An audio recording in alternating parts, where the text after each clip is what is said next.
Hello, नमस्कार। कोविड-19 के इस मुश्किल घड़ी में बच्चों, हम सभी लोग अपने घरों में रहकर कार्य करने के लिए थोड़ा मजबूर हैं। लेकिन मुंबई महानगर पालिका ने आपको घर बैठे ही पढ़ाने या यूं कहें अध्ययन करने का एक मौका दिया है, जो कि हमारे महानगर पालिका के चैनल द्वारा आपको वीडियो के रूप में लेसन प्रसारित किया जाएगा। और उस लेसन के जो विषय हैं वो आपके स्क्रीन पर दिखाई देंगे और उसके टॉपिक भी आपको स्क्रीन पर ही दिखाई देंगे। तो चलिए शुरू करेंगे हम आज का अपना लेसन। आज की कक्षा, आज का विषय आपके स्क्रीन पर दिखाई दे रहा है। तो कक्षा 8वीं और विषय गणित। गणित विषय के अंतर्गत हमारा आज का जो पाठ होगा वह है आपके पाठ्य पुस्तक से पाठ पहला ही, रैशनल एंड इरेशनल नंबर्स, अर्थात परिमेय तथा अपरिमेय संख्याएं।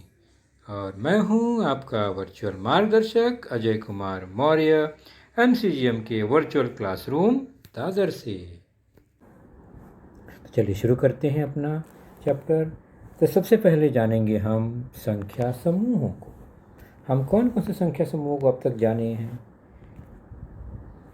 तो सबसे पहले एक समूह जिसमें संख्या 1 से शुरू होकर 1, 2, 3, 4 से शुरू होकर असंख्य तक जाती है, जिसे गणन संख्या, काउंटिंग नंबर या प्राकृत संख्या कहते हैं। इसकी शुरुआत 1 से होती है।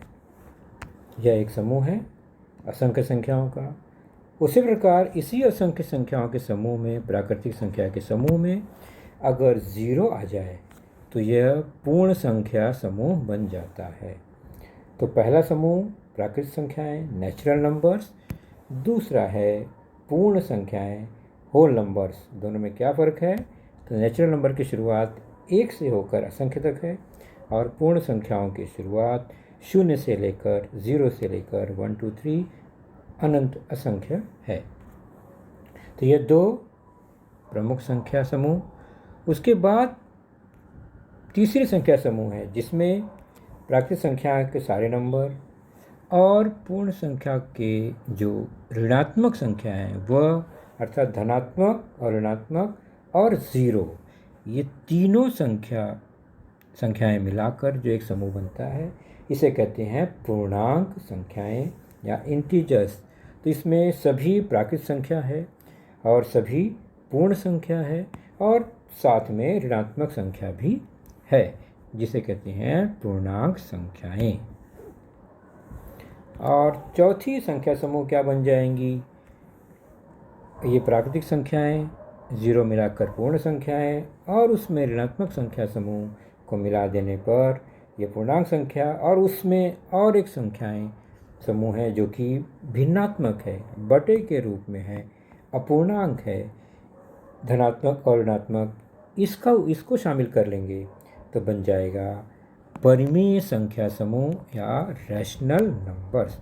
तो रैशनल नंबर में सभी संख्याएं आ जाती हैं जो कि भिन्न के रूप में लिखी जा सकती हैं और हर संख्या को हम बटे में लिख सकते हैं। 1 को 1/1, 2 को 2/1 या 4/2, जिसका मान 2 ही होता है।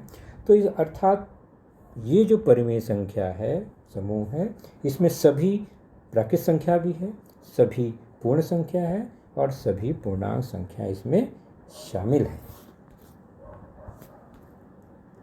चलिए इसी पूर्णांक परिमेय संख्याओं को हम एक चित्र या आलेख द्वारा समझते हैं कि जैसे यह एक छोटा समूह है प्राकृतिक संख्याओं का, 1 से शुरू होकर असंख्य तक। उसमें अगर 0 मिल गया तो ये समूह बढ़ जाता है और इसका नाम हो जाता है पूर्ण संख्या, होल नंबर्स, W द्वारा दर्शाते हैं।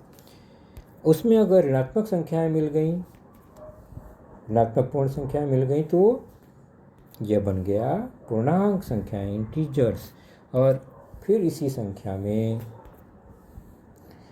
भिन्न या पूर्णांक संख्या आ गई तो पूर्णांक अपूर्णांक मिलकर यह बन जाता है रैशनल नंबर, परिमेय संख्या समूह।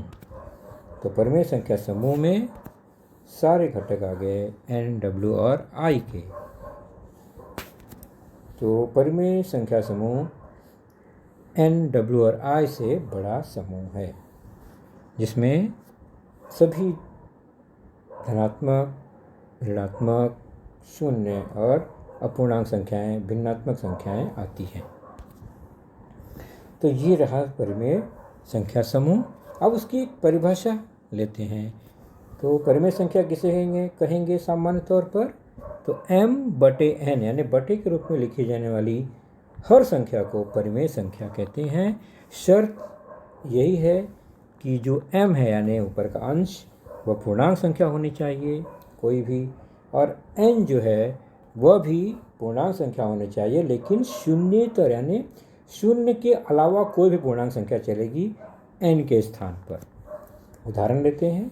0/5 परिमेय संख्या है। क्यों? क्योंकि उसका जो n है यानी हर है वह शून्येतर पूर्णांक संख्या है, शून्य के अलावा पूर्णांक संख्या है, 5 है। और 5/0 परिमेय संख्या नहीं है, क्योंकि उसका जो हर है n है वह शून्य है, शून्येतर नहीं है। इसलिए यह 5/0 यह परिमेय संख्या नहीं है।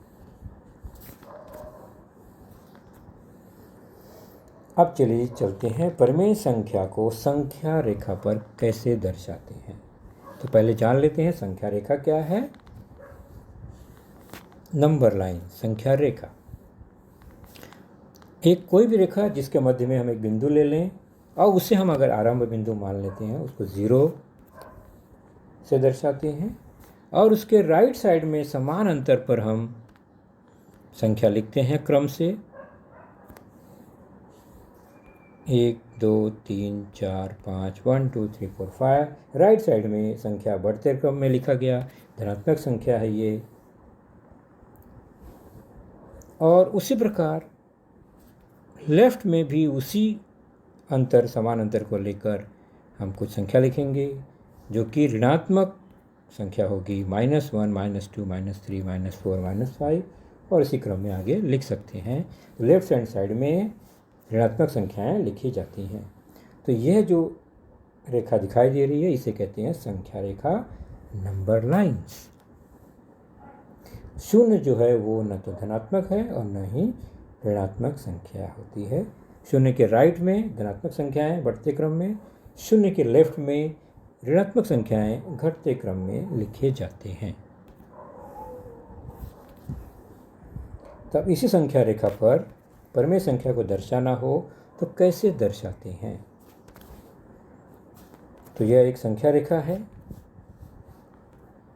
जिसके राइट में कुछ अंक लिखे गए समान अंतर पर, धनात्मक संख्याएं, और लेफ्ट में ऋणात्मक संख्या लिखी जाएंगी जैसा कि हमने जाना। अब इसी संख्या रेखा पर हमें दर्शाना है -3/2 ऋण 3/2 और 5/2 5/2 को दर्शाना है। तो कहाँ दर्शाएंगे? तो सबसे पहले क्या देखना है, हमें दी गई संख्या के हर को देखना है। और ध्यान से देखेंगे तो /2 है, यानी हमें संख्या रेखा पर प्रत्येक अंक को 2 भागों में बांटना होगा, क्योंकि वहाँ पर /2 है। तो हम क्या कर लेते हैं, हर संख्या के बीच एक बिंदी बना देंगे तो वह 2 भागों में बढ़ जाएगा। तो चलिए, हमने 0 और ऋण 1 के बीच में एक बिंदी बनाई, तो देखिए 0 से ऋण 1 में 2 भाग में 2 टुकड़ों में बढ़ गया ये समान अंतर पर। उसी तरह 0 से 1, 1 से 2, हर अंक को हम 2 भागों में बांट देंगे क्योंकि /2 है वहाँ पर। अब ये हर छोटा टुकड़ा जो है वो 1/2 टुकड़ा हो गया, क्योंकि वह /2 भागों में बांटा है। 0 तो 0/2 होता है, क्योंकि /2 किया है हमने, इसलिए हम उसको 0/2 ऐसा सोच के ध्यान में रखेंगे। और उसके राइट साइड में बढ़ेंगे तो वो 1/2, 2/2, 3/2 ऐसे बढ़ेगा। जैसे उसके बगल में जस्ट पहला हिस्सा 1/2, दूसरा 2/2, तीसरा टुकड़ा 3/2, चौथा 4/2, पाँचवा 5/2, छठा 6/2, फिर 7/2, 8/2, 9/2। इसी क्रम में लेफ्ट साइड में ऋणात्मक संख्या आएगी, -1/2, -3/2 यहाँ पर देख रहे हैं। आगे बढ़ते जाएंगे एक एक हिस्से को, तो -7/2 हो गया। तो यहाँ देख रहे हैं हमें -3/2 लेना है। तो 0 से तीसरा हिस्सा, तीसरा टुकड़ा 1 2 3 -3/2, और 5/2 लेना है तो 0 से राइट साइड में 5वां हिस्सा पे जाएंगे, 5वें टुकड़े पर, तो वह 5/2 हो गया। तो प्रत्येक टुकड़ा 1/2 है, तो उसके बाद 2/2, 3/2, हर टुकड़ा को 1/2, 1/2, 5वें टुकड़े पर 5/2 आ गया। तो हमने इस तरह से -3/2 और 5/2 को संख्या रेखा पर दर्शाया। और एक उदाहरण लेते हैं। -13/4, 9/4, -9/4, इस परिमेय संख्या को हमें संख्या रेखा पर दर्शाना है। तो पहला ध्यान हमारा उसके हर पर जाएगा और वह है 4। इसका मतलब हमें ऐसी संख्या रेखा बनानी होगी जिसका प्रत्येक भाग 4 टुकड़ों में विभाजित होगा। तो चलिए हम पहले लेते हैं मध्य में 0 और छोटे छोटे 4 टुकड़े समान अंतर पर लेते हुए हम छोटे छोटे बिंदु बनाएंगे और फिर एक मुख्य बिंदु बनाएंगे। तो पहला टुकड़ा, दूसरा टुकड़ा, 2, 3 और चौथा टुकड़ा। मोटे बिंदु आ गए मुख्य, फिर 1, 2, 3 और चौथा, फिर 1, 2, 3, चौथा, 1, 2, 3, चौथा। फिर लेफ्ट में भी उसी तरह 1, 2, 3, चौथा, 1, 2, 3 और चौथा, ये 1, 2, 3 और ये चौथा भाग, 1, 2, 3, ये चौथा भाग। इसी तरह से ये भाग बनाते जाएंगे। तो 4-4 भाग क्यों बनाया? क्योंकि जो दी गई संख्या है सबके बटे में 4 है। अब हम 0 से राइट साइड में मुख्य बिंदु पर 1, 2, 3, 4 क्रमशः लिख देंगे और लेफ्ट साइड में -1, -2, -3, -4 इस क्रम में लिख देंगे। अब पहली संख्या है -13/2, यानी वह लेफ्ट में आएगा। 0 से लेफ्ट में 13वें टुकड़े पर जाएगा। तो इस तरह से हर टुकड़ा 4-4 है, तो 3 तक 12 हो गया और उसके बाद एक टुकड़ा और 13, तो ये 13वें टुकड़े पर आ गया -13/4 लेफ्ट साइड में। अब दूसरा है 9/4 प्लस में है, धनात्मक है। तो 0 से 9वां हिस्सा जो टुकड़ा है, ये 9वां टुकड़ा है। 2 तक जाएंगे तो 4-4 8 हो गया, उसके बाद एक छोटा टुकड़ा 9 हो गया, तो ये आ गया धनात्मक और, क्योंकि प्लस 9/4 है, तो यहाँ आ गया 9/4। अब है तीसरी संख्या -9/4, ऋण 9/4, मतलब वह 0 से लेफ्ट में बाईं ओर, तो 9वां टुकड़ा ये रहा और इस पर लिख देंगे हम -9/4। इस तरह से ये -13/4, 9/4, -9/4, ये तीनों संख्याएं हमने संख्या रेखा पर दर्शाई। ध्यान रहे कि बटे 4 है, तो हमने हर मुख्य संख्या को 4 समान भागों में बांटा है।